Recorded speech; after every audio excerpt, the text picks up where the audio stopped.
오늘도 참 좋은 날, 성스러운 주일 아침에 우리 주님 전에 찾아 나오신 사랑하는 성도 여러분에게 하나님의 신령한 은혜와 능력과 축복이 함께 하시기를 주님의 이름으로 축원합니다. 우리 옆 사람과 같이 인사하실 때 같이 은혜 받게 돼서 정말 반갑습니다. 우리 옆 사람하고 인사합시다. 잘 나오셨습니다. 반갑습니다. 한 가지 물어보는데 저녁 파이오니아 잘 참석하고 계시죠? 이렇게 옆 사람하고 한번 인사 물어보십시다. 대답이 어찌 이렇게 시원찮아요? 우리 다 같이 두 손을 가슴에 얹고 이렇게 다짐합니다. 하나님께서 보실 때 나는 정말 두고 보기에도 아까운 사람이다. 시작. 하나님께서 보실 때 나는 정말 두고 보기에도 아까운 사람이다. 그렇습니다. 나는 하나님께서 보실 때 누가 뭐래도 두고 보기에도 아까운 사람인 줄로 믿습니다. 믿음의 사람이라는 게 과연 뭘 의미하는가? 하나님을 믿고 의지하고 따르는 사람 맞습니다. 하나님을 기쁘게 하는 사람 맞습니다. 구원을 받는 사람 맞습니다. 하나님 말씀에 순종하며 사는 사람 맞습니다. 모두 다 맞는 말씀인데 그중에 오늘 말씀의 제목과 연관해 생각한다면 바로 믿음의 사람이라고 하는 건 위험과 전쟁을 준비하고 그런 전쟁에서 승리하는 사람이라고 말씀드리고 싶습니다. 믿음은 예수 믿고 천국 가는 데만 써먹는 게 아니라 어떤 위험도 이겨내고 막아내고 어떤 전쟁도 승리해내는 사람. 말을 바꾸면 믿음의 사람은 사업도 잘하는 사람. 할렐루야. 그 사람은 믿음 참 좋은데 사업을 못 하더라고. 그 좀 믿음이 부족한 믿음이라고 저는 그렇게 말하고 싶어요. 왜냐하면 내가 성경에 본 모든 믿음의 사람들의 특징이 무엇이든지 그 믿음으로 다 해내기에 충분하더라는 거예요. 언뜻 생각나는 사람 중에도 믿음 없는 롯과 믿음 있는 아브라함을 비교해 보아도, 믿음 없는 엘리와 믿음 있는 사무엘을 비교해 보아도, 믿음 없는 사울 왕과 믿음 있는 다윗 왕을 비교해 보아도 그것이 비단 육적인 싸움 전쟁이든 아니면 영적인 싸움 전쟁이든 꼭 믿음으로 승리하는 여러분 될 수 있기를 주님의 이름으로 축원합니다. 할렐루야.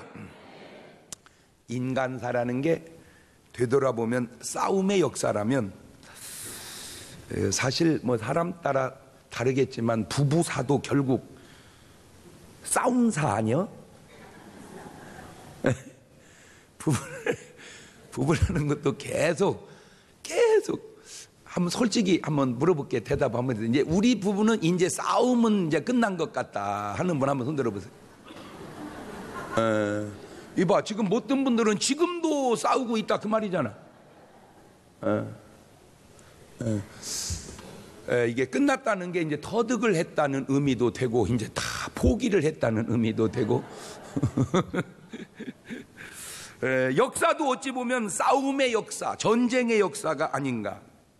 인류사도 어떻게 보면 전쟁사라 이렇게 생각해 볼 수 있겠는데, 이 6월이 호국의 달이고 6월에 6.25 전쟁이 있던 달이 되어 오늘 말씀의 제목을 싸움전 다툴생 전쟁이라 한번 그렇게 정해 보았습니다.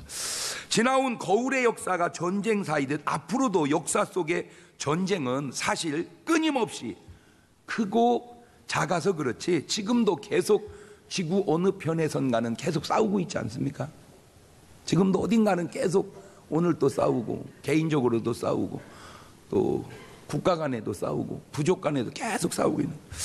왜 전쟁은 나는 것이며 그 전쟁에는 어떻게 대처해야 하는 것이며 그 전쟁이 나지 않으려면 어떻게 해야 하는 것인지를 제가 말씀 속에서 우리나라의 역사 속에서 답을 찾아서 오늘 같이 은혜를 나누려 하는. 첫째, 전쟁은 왜 나는 걸까? 가인이 아벨을 돌로 쳐 죽인 것도 개인 간의 싸움 전쟁이라면 그거는 제가 볼 때 시기로 일어난 것 같습니다. 요한일서 3장 12절을 보면 가인같이 하지 마라.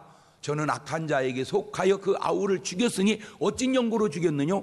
자기 행위는 악하고 그 아우의 행위는 의로움이니라. 자, 저 말을 광떡 지나가지 말고 조금 깊이 보면 저게 지금 뭔 말이냐면 악인이 의인의 의로운 꼴을 잘 못 본다 그 말입니다. 지금 저 말이. 오늘 우리 삶의 주변에도 형제 간에든 뭐 며느리 간에든 뭐 딸 간에든 뭐 교우 간에든 이렇게 다 보면은 뭔가 좀 이렇게 잘하는 사람이 있어. 이렇게 잘하는 사람. 그러면 아유 진짜 참 잘한다. 아유 진짜 보배다. 이리 주면 그거 얼마나 줄. 나 제 꼴 비기 싫어서 내가 그게 딱 가인의 시각이라는 게 가인의 시각. 가인의 시각. 예를 들어서 뭐 오늘 또 이렇게 솔로를 잘 해주셨는데 이렇게 노래를 잘 했어요. 예, 노래를 잘 했어요. 그러면 아이고 참 은혜 받았어, 감동 받았어. 이러면 얼마나 좋아요. 쟤 때문에 성가대를 옮기든지 어찌든지. 왜 그러니? 왜 그래?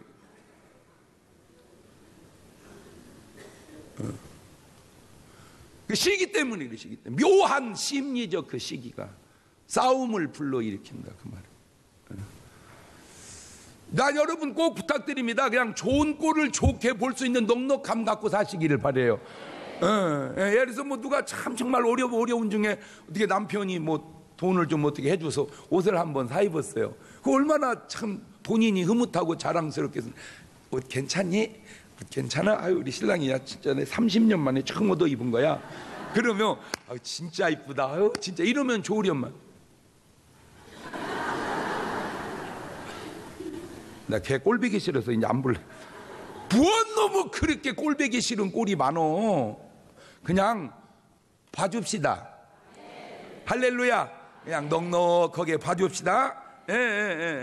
소돔과 고모라의 전쟁이 났다면 그거는 배신과 욕심 때문입니다. 자, 그런데 같은 전쟁인데 누구는 패하고 누구는 승리하는 것은 누군가가 하기 나름이라는 거죠. 창세기 14장 4절입니다. 이들이 12년 동안 그들라오멜을 섬기다가 제13년에 뭐한지라? 배반에서 전쟁이 나네. 배반에서. 자 보세요. 배반으로 전쟁이 나잖아요. 창세기 14장 1절 이하를 봅시다. 시작. 당시의 신앙을 왕 아브라벨과 엘라상 왕 아리옥과 엘람 왕 그돌라오멜과 고임 왕 티다리, 소돔 왕 베라와 고모라 왕 바르사와 아드마 왕 시납과 스보임 왕 세메벨과 벨라 곧 소알 왕과 싸우니라. 이게 지금 언뜻 읽어서 그러지 네 나라가 다섯 나라와 싸웁니다. 다섯 나라가 네 나라에게 전쟁에서 패합니다. 그때 롯도 그냥 소돔에 살다가 전쟁에서 나라가 지는 바람에 포로가 되어서 재산 다 뺏기고 그냥 쫓겨납니다. 창세기 14장 11절 이하입니다. 내 왕이 소돔과 고모라의 모든 재물과 양식을 빼앗아가고 소돔에 거하는 아브라함의 조카 롯도 사로잡고 그 재물까지 노략하여 갔더라. 자, 전쟁에서 이기면 바로 저런 부가 생깁니다. 그래서 전쟁하는 거예요. 전쟁에서 이기고 나면 정복을 하잖아. 그러니까 싹 가질 수가 있단 말이에요. 사람이든 그 다음에 재물이든. 그래 전쟁하는 욕심 때문에. 자, 다섯 나라가 네 나라에게 졌습니다. 롯도 재산 다 잃고 포로로 잡혀 이제 모든 것이 끝난 것 같습니다. 그런데 그게 아니라는 거예요. 아브라함이 있습니다. 아브라함이. 돈은 롯도 있고 아브라함도 있습니다. 그런데 믿음은 롯은 없는데 아브라함은 있습니다. 이러한 데 따른 대처 능력도 롯은 없는데 아브라함은 있습니다. 이게 바로 믿음입니다. 믿음을 예수 믿고 천국 가는 데만 써먹지 말고 부부가 행복하게 사는 데도 써먹으시고 몸뚱아리 건강하게 사는 것도 써먹으시고 사업을 형통하는 데도 써먹으시고 전쟁 나면 이기는 데도 써먹으시고 막 써먹으시기를 바라요. 막. 믿음은 카드다. 카드. 근데 목사님 카드 안 받는 데 있는데요. 그건 신고하면 돼. 그거는. 믿음은 카드다. 시작. 긁으면 되는 거예요. 막 긁으면. 아 이렇게 말하면 막 아멘 막 이래 해봐 좀. 아휴. 목사님이나 카드는 하나 내주세요.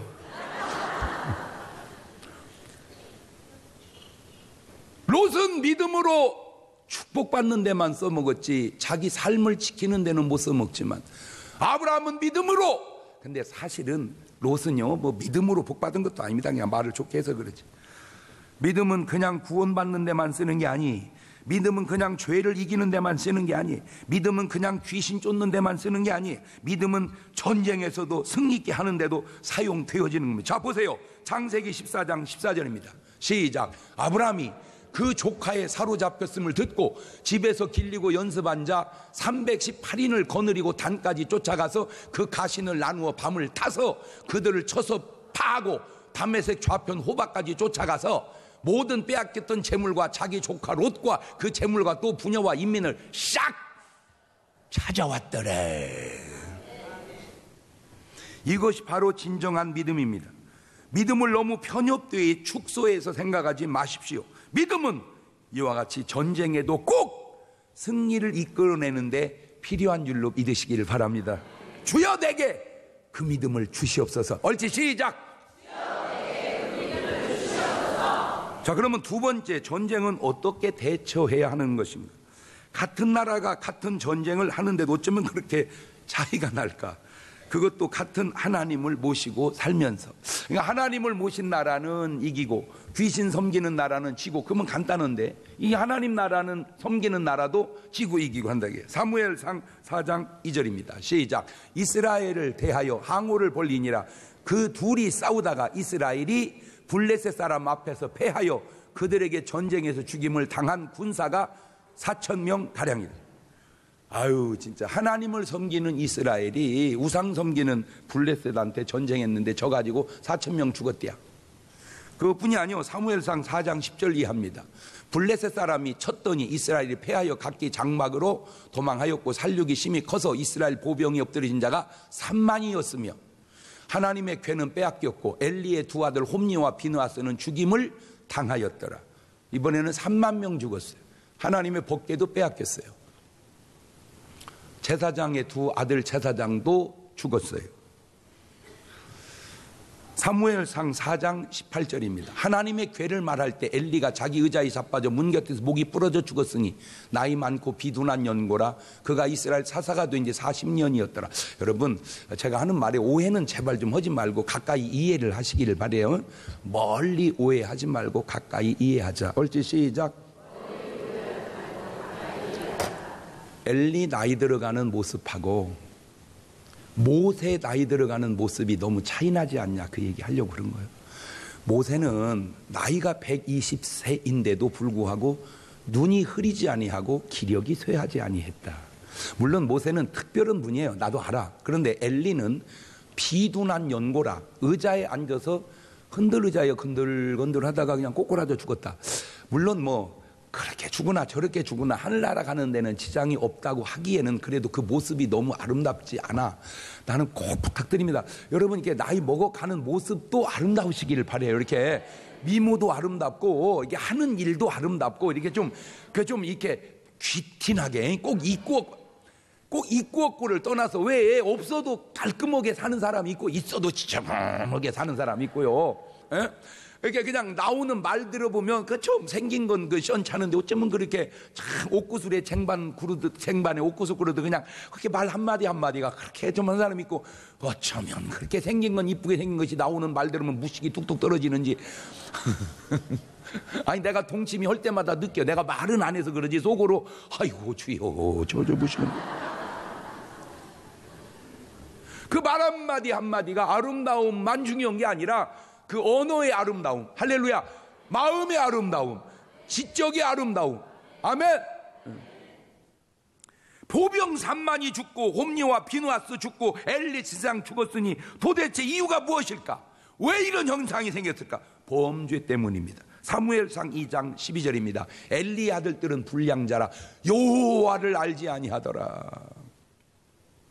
사무엘상 2장 17절입니다. 이 소년들의 죄가 여호와 앞에 심히 크면 그들이 여호와의 제사를 멸시함이었더라. 하나님께 드리는 예배를 멸시했더라.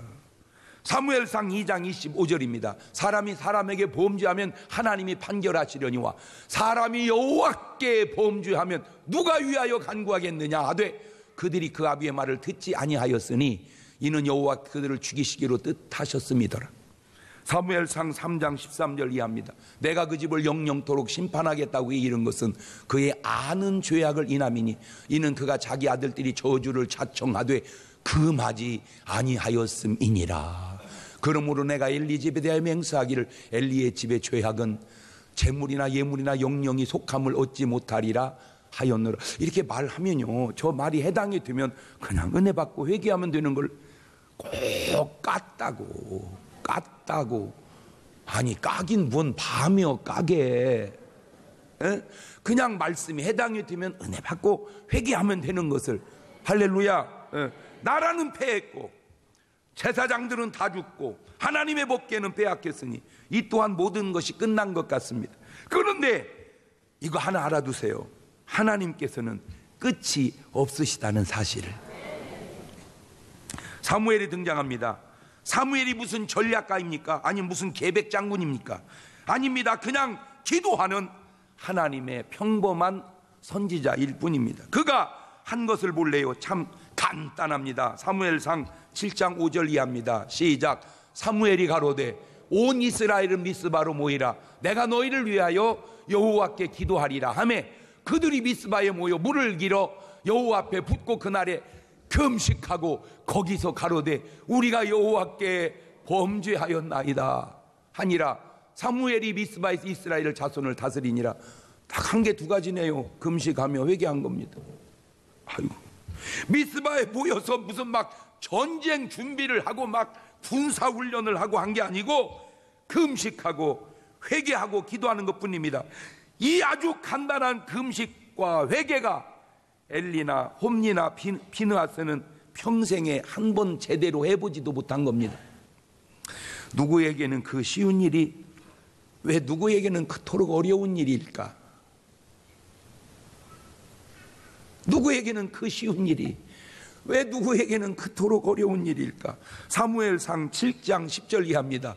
사무엘이 번제를 드릴 때 블레셋 사람 이스라엘과 싸우려고 가까이 오매 그날에 여호와께서 블레셋 사람에게 큰 우려를 발하여 그들을 어지럽게 하시니 그들이 이스라엘 앞에 패한지라. 이스라엘 사람들이 미스바에서 나아가서 블레셋 사람을 따라 뱃갈 아래에 이르기까지 쳐버렸더라. 똑같은 블레셋인데 엘리 때 블레셋은 너무 강하게 그지였고 똑같은 블레셋인데 사무엘 때 블레셋은 너무 형편없으니 이것이 하나님의 문제인가 사람의 문제인가? 도대체 사람의 어떤 문제인가? 전쟁도 이렇게 쉬운 것은 이것이 바로 하나님의 역사요 하나님의 방법입니다. 그런데 한 가지 아셔야 될 게 있습니다. 하나님은 똑같으신데 사람이 다르다는 사실입니다. 그것은 바로 전쟁도 하나님의 문제가 아니라 사람의 문제라는 말입니다. 전쟁도 하나님의 문제가 아니고 사람의 문제다. 옳지, 시작. 그래요. 우리는 무조건 하나님만 원망하는데 이거 하나님의 문제가 아니고 사람의 문제. 세 번째, 전쟁은 어떻게 해야 승리를 하는가?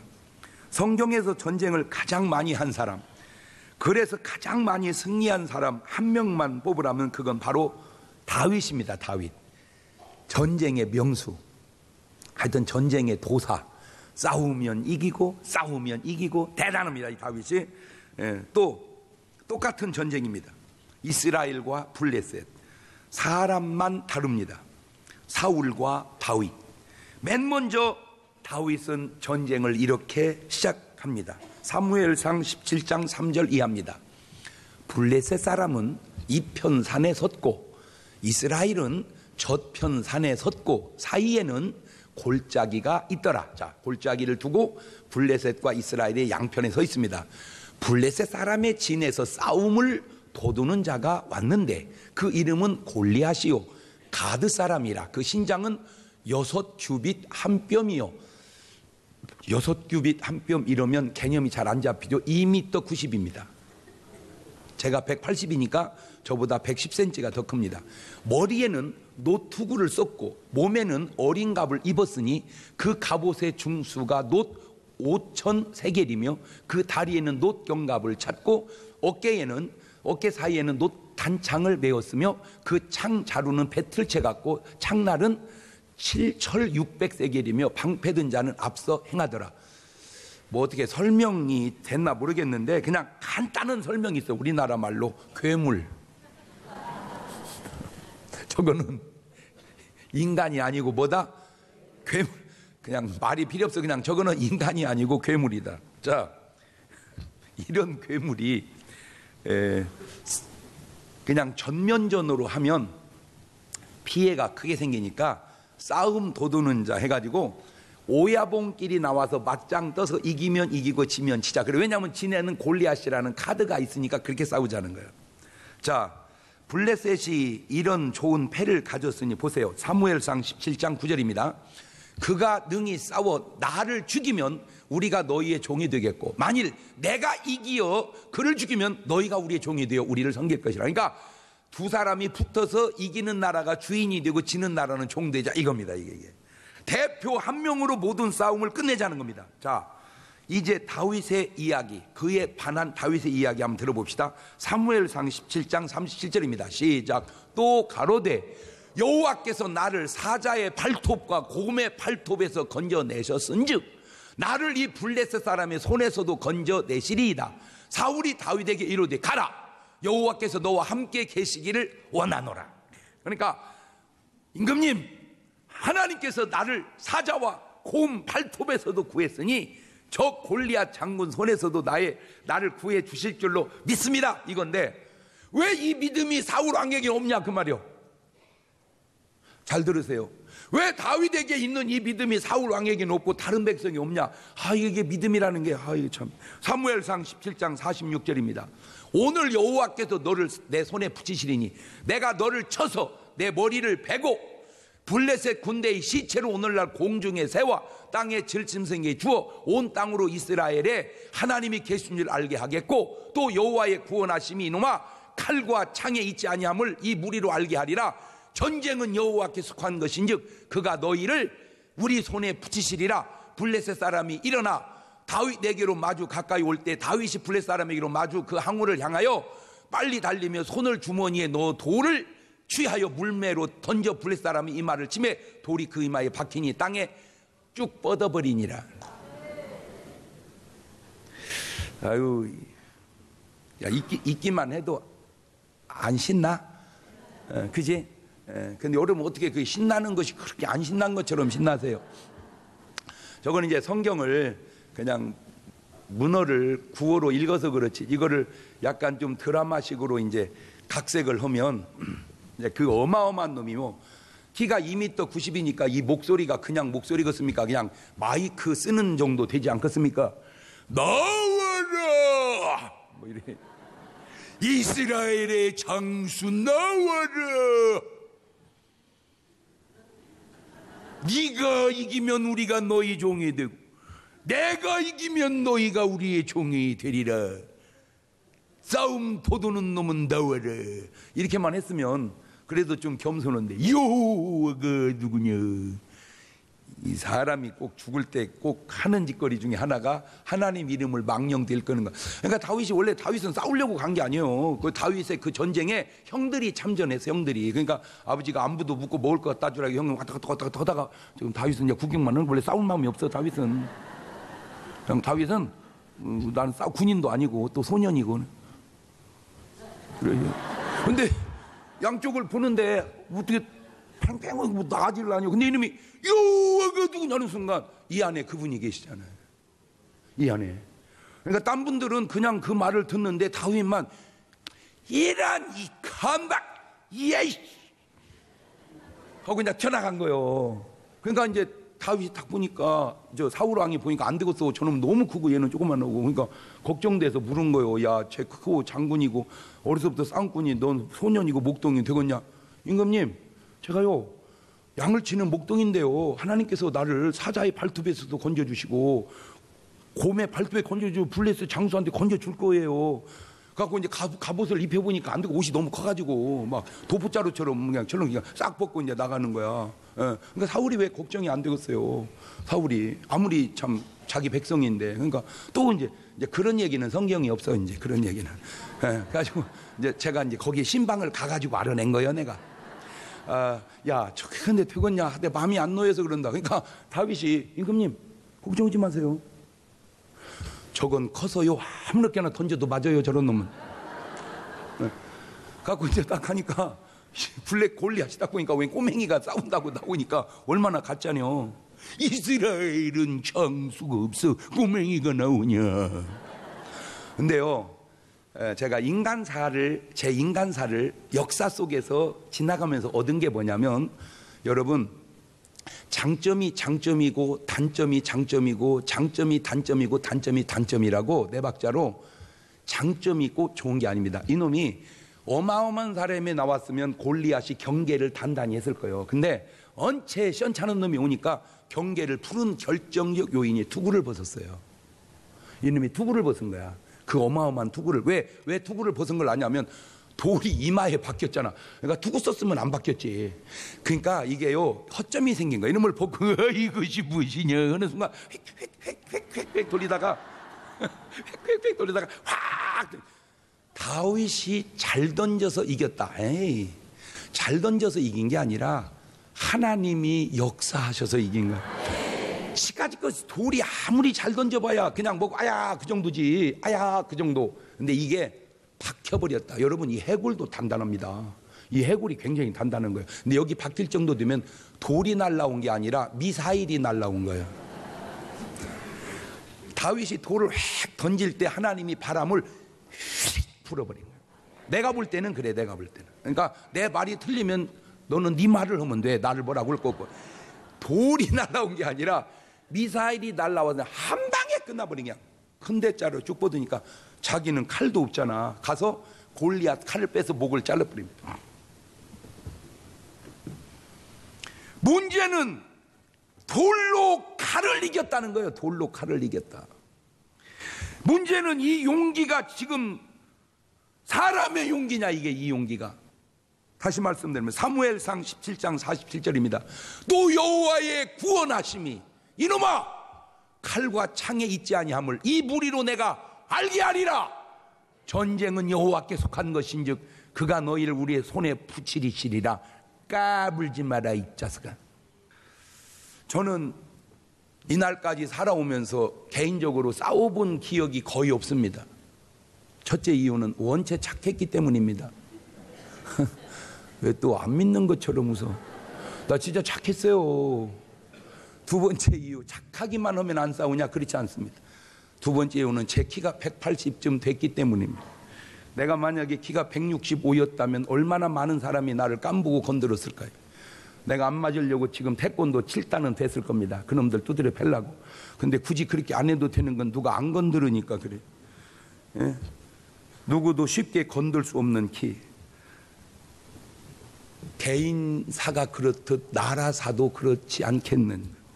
싸우면 반드시 이겨야 됩니다. 왜냐하면 베드로후서 2장 19절에 이런 말씀이 있습니다. 저희에게 자유를 준다 해도 자기는 멸망의 종들이니 누구든지 진자는 이긴 자의 종이 됨이니라. 영적으로든 육적으로든 치면 종되는. 아주 특이하게 전쟁에 승리한 두 경우를 살펴봅니다. 출애굽기 17장에 아말렉과의 전쟁입니다. 출애굽기 17장 8절 이하입니다. 시작. 때에 아말렉이 이르러 이스라엘과 르비딤에 싸우니라. 모세가 여호수아에게 이르되 우리를 위하여 사람을 택하여 나가서 아말렉과 싸우라. 내일 내가 하나님의 지팡이를 손에 잡고 산꼭대기에 서리라. 싸울 사람은 싸우고 기도할 사람은 기도하고 역할 분담이 잘 되어졌습니다. 다 싸운다고 되는 게 아니고 다 기도한다고 되는 게 아닙니다. 출애굽기 17장 11절 이하입니다. 모세가 손을 들면 이스라엘이 이기고 손을 내리면 아말렉이 이기더니 모세의 팔이 피곤함에 그들이 돌을 가져다 모세 아래에 놓아 그로 위에 앉게 하고 아론과 훌이 하나는 이편에 하나는 저편에서 모세의 손을 붙들어 올렸더니 그 손이 해가 지도록 내려오지 아니한지라. 그래서 여호수아가 칼날로 아말렉과 그 백성을 쳐서 파하니라.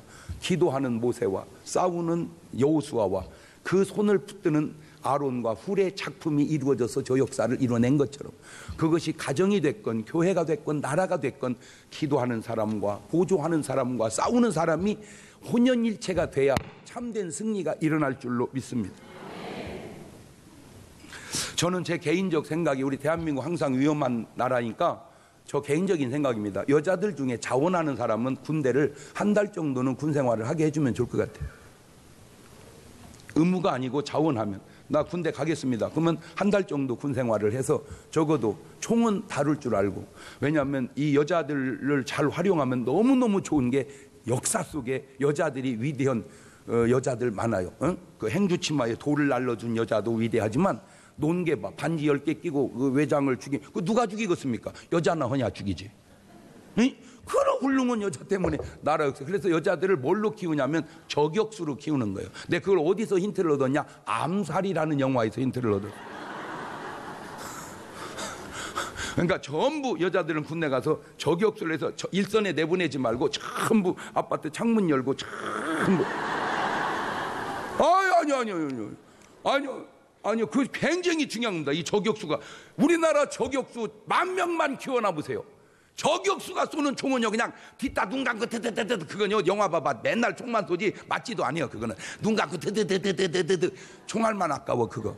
그러나 저격수 탕 하면 탁. 아우 진짜 나는 왜 이렇게 막 아이디어가 풍부한지 몰라. 내가 생각을 해봐. 두 번째 히스기야의 전쟁입니다. 가장 멋있는 전쟁의 승리가 아닌가 싶습니다. 역대하 32장 1절 이하입니다. 이 모든 중성된 일 후에 아수르 왕 사네립이 유다에 들어와서 견고한 성읍들을 향하여 진을 치고 쳐서 취하고자. 저 아수르 왕 그 어마어마한 나라 사네립이 쳐들어옵니다. 역대하 32장 7절입니다. 히스기야 너희는 마음을 강하게 하며 담대히 하고 아수르 왕과 그 쫓는 온 무리로 인하여 두려워 말며 놀라지 말라. 우리와 함께하는 자가 저와 함께하는 자보다 크니 저와 함께하는 자는 육신의 팔이요 우리와 함께하는 자는 우리의 하나님 여호와시라. 요한하 19장 14절입니다. 히스기야가 사자의 손에 편지를 받아보고 여호와의 전에 올라가서 그 편지를 여호와 앞에 펴놓고 앞에 기도하여 가로되 그룹들 위에 계신 이스라엘 하나님 여호와여, 주는 천하 만국의 홀로 하나님이시라. 주께서 천지를 조성하였나. 여호와여 귀를 기울여 들으소서. 여호와여 눈을 떠 보시옵소서. 사네립이 사신 하나님 회방으로 보낸 말을 들으시옵소서. 저렇게 기도합니다. 열왕기하 19장 35절에 끝납니다. 이 밤에 여호와의 사자가 나와서 아수르 진에서 군사 18만 5천을 싹 죽여버린지라. 아침에 일찍 일어나 보니 다 송장되었더라. 한순간에 끝나버립니다. 예나 지금이나 인간 사는 전쟁사입니다. 싸우지 않기 위해 강해져야 합니다. 몸의 건강이나 나라의 국방력이나 원리는 비쌉니다. 몸의 저항력이 강하면 어디 감히 병균이 틈을 탑니까? 갓 잡시다 죽여버리죠. 그러나 몸의 저항력이 떨어지면 시시한 감기 하나 가지고도 며칠씩 고생하게 됩니다. 마찬가지입니다. 국가의 국방력이 튼튼하면 어디 감히 다른 나라가 넘보겠습니까? 그냥 쳐부수면 되죠. 그러나 국방력이 약해지면 여기저기 쳐들어오게 되어 있는 겁니다.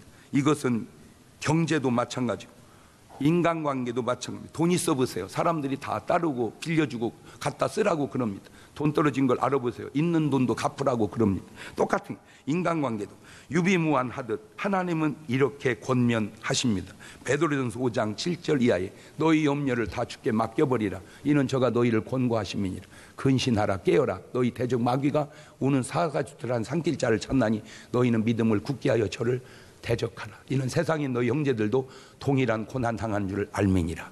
나는 오늘 여러분 4340년 동안 붙드신 하나님께서 이 나라와 이 민족의 역사를 계속해서 붙들고 가실 줄로 믿습니다. 다시는 전쟁이 나지 않기 위해서라도 강해야 하고 여러분 몸 또한 건강해서 감히 병균이 틈타지 못하게 살아가시기를 주의 이름으로 축원합니다. 두 손을 가슴에 딱 얹고 나의 건강과 이 나라의 안녕을 하나님께서 지켜줄 수 있도록 1분 동안만 같이 기도하십니다.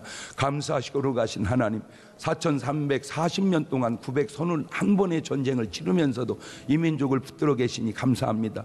아버지, 이 시대는 지금 우리가 살고 있습니다. 계속해서 이 나라를 붙들으시고 주님의 도구로 사용하여 주옵시되 나라의 건강도, 육체의 건강도, 재산상 건강도 다 지켜 보호해 주옵소서.